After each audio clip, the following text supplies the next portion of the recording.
ក៏ដូចជាលោកគ្រូអ្នកគ្រូដែលបានបង្ហាត់បង្រៀនកូនៗនៅក្នុងសាលាអន្តរជាតិ Elegant នេះផងដែររឹតតែខ្វះមិនបានកម្មវិធីនៃពេលព្រឹកនេះគឺការចូលរួមពីអ្នកអាណាព្យាបាលទាំងអស់ដែលមានវត្តមាននៅក្នុងកម្មវិធីនេះ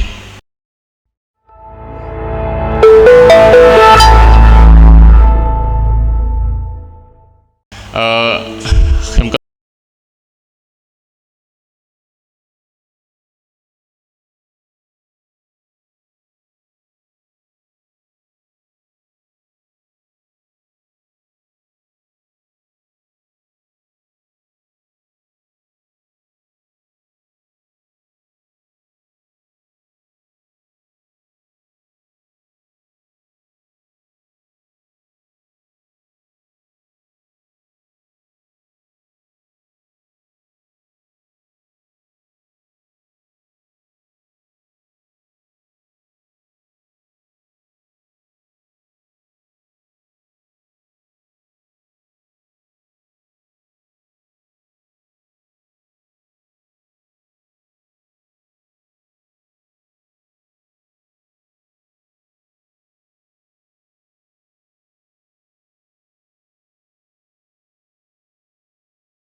ត្រូវចំពោះអ្នកអាណាព្យាបាលការបំពេញកាតព្វកិច្ចការងារការប្រឹងប្រែងនៅក្នុងការប្រកួតប្រជែងនៅក្នុងសង្គមធ្វើឲ្យពេលវេលានៃការមើលថែទាំទៅលើកូនពិតជាតិចទូយ៉ាងដូចជាខ្ញុំដូចជាលោកនាយកដូចជាលោកអ្នកអាណាព្យាបាលដែលមានវត្តមានចូលរួមនៅពេលនេះការមានពេលវេលាសម្រាប់រស់នៅក្នុងសង្គមមួយនេះ រួមទាំងការមានពេលវេលាសម្រាប់កូនគឺពិតជាតិចក៏ប៉ុន្តែយើងនឹងធ្វើឲ្យពេលវេលាដែលតិចដែលយើងមានចំពោះកូននេះคล้ายទៅជាពេលវេលាមាសពេលវេលាប្រាក់ដោយដែលខ្ញុំបានសួរសំណួរទៅលើអ្នកអាណាព្យាបាលដែលបានចូលរួមអញ្ចឹងអ្នកអាណាព្យាបាលខ្លះរវល់ខ្ញុំយល់រវល់រហូតដល់ថ្នាក់អត់បានឆែកមើលកាបូបកូនថាតើកូនមាន homework អត់មានកិច្ចការផ្ទះអត់តើកូនបានបំពេញការងាររបស់សាលាដែលសាលាបានដាក់ជូនអត់ខ្ញុំសូមសួរមួយទៀតតើលោកអ្នកអាណាព្យាបាលដែលមានវត្តមានចូលរួមប្រមាណអ្នកដែលចុះហត្ថលេខានៅលើសៀវភៅដែលខាងសាលាដាក់ជូនដើម្បីផ្ដល់ជាមតិយោបល់ជូនមកសាលាវិញសូមអញ្ជើញតិចមែនតិចមែនតើអញ្ចឹងបានន័យថានៅពេលដែលសាលាដាក់ជូនទៅ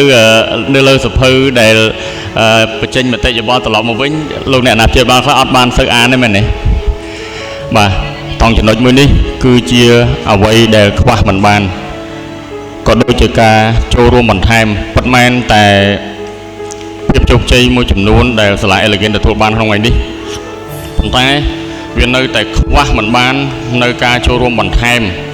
នៅការមើលឃើញនៅកំហុសខុសឆ្គង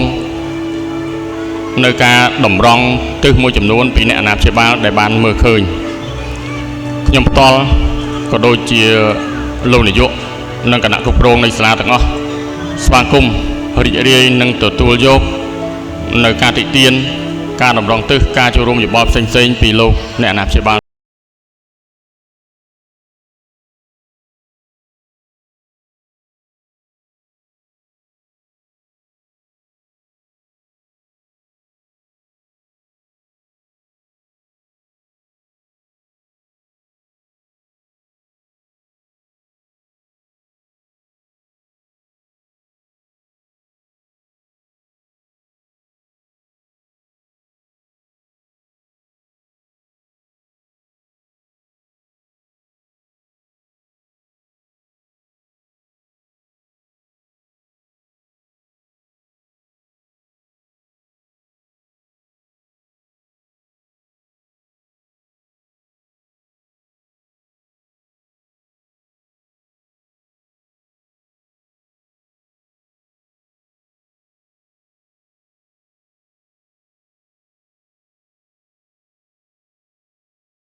បន្ថែមនៅលើកម្មវិធីសិក្សាថែទាំកុមារនេះបន្ថែមបើយើងគិតមើលសួរមកថានៅយើងទៅបង្កើតកម្មវិធីនេះឡើងដោយយើងមិនមានធនធានមិនមានបទពិសោធន៍ខ្ញុំគាត់ថាកុំថាឡើយការធ្វើទីផ្សារកុំថាឡើយការនិយាយសូម្បីតែលោកអ្នកអាណាព្យាបាលគ្រាន់តែសម្លឹងមើលមកព្រេតមកថាចុំបើសិនជាបើកទទួលកុមារតើធនធានសម្រាប់ទទួលសម្រាប់មើលថែកូនខ្ញុំតើដិតដល់អត់នេះជាចំណុចមួយដែលខ្ញុំដាក់ជាចំណោទដែលខ្ញុំដាក់ជាhomework មួយសម្រាប់ដោះស្រាយនៅក្នុងថ្នាក់ក្រោមក៏ប៉ុន្តែអស់លោកលោកស្រីសូមកុំភ័យកត្តាមួយនេះខ្ញុំយកចិត្តទុកដាក់មែនតើហើយក៏បានប្រជុំទៀតដាក់ផែនការឲ្យផែនគិរិយាថាតើយើងត្រូវយកចិត្តទុកដាក់ដល់កម្រិតណាកូនខ្ញុំក៏ដូចជាកូនអស់លោកលោកស្រីកូនអស់លោកលោកស្រីក៏ដូចជាកូនខ្ញុំនេះគឺជាអ្វីដែលសាលាត្រូវតែអនុវត្តបាទជាថ្មីម្ដងទៀតសូមចូលរួមអបអរសាទរចំពោះកូនជាទីស្រឡាញ់រាប់អានដែលទទួលបាននៅលទ្ធផលនៃការសិក្សានៅក្នុងថ្ងៃនេះប៉ុន្តែហើយលទ្ធផលនៅក្នុងថ្ងៃនេះអាចទទួលបានមិនអាចមានតែសាលាអន្តរជាតិ Elegant ឬមិនអាចមានតែនាយកសាលាឬមិនអាចមានតែប្រធានក្រុមប្រឹក្សាសមាជិកក្រុមប្រឹក្សាភិបាលមួយបានទេលុះត្រាតែការចូលរួមយ៉ាងសស័កសស្រាំដែលខ្វះមិនបានពីលោកអ្នកអាណាព្យាបាលដែលមានវត្តមាននៅក្នុងកម្មវិធីនេះ នេះហើយគឺជាអ្វីដែលយើងជោគជ័យបានម្ដងថ្ងៃនេះឆ្នាំនេះជាឆ្នាំទី7នៃការបើកដំណើរការសាលាអន្តរជាតិ Elegant ហើយខ្ញុំបានក៏សូម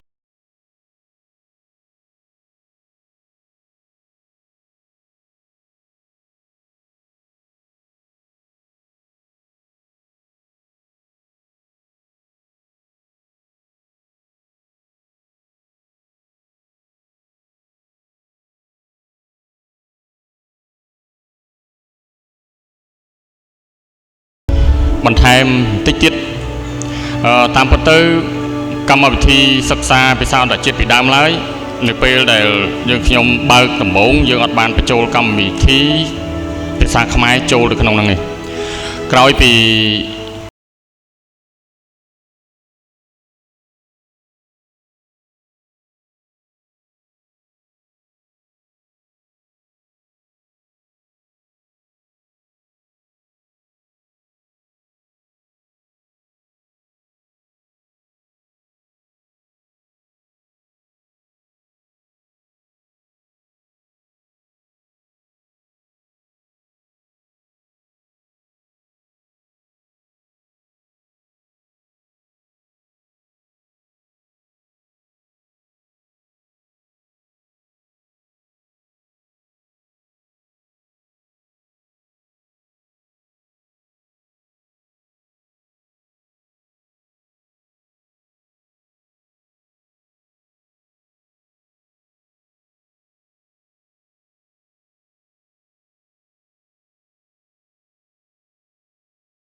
ដំណើរបាទសូមអរគុណ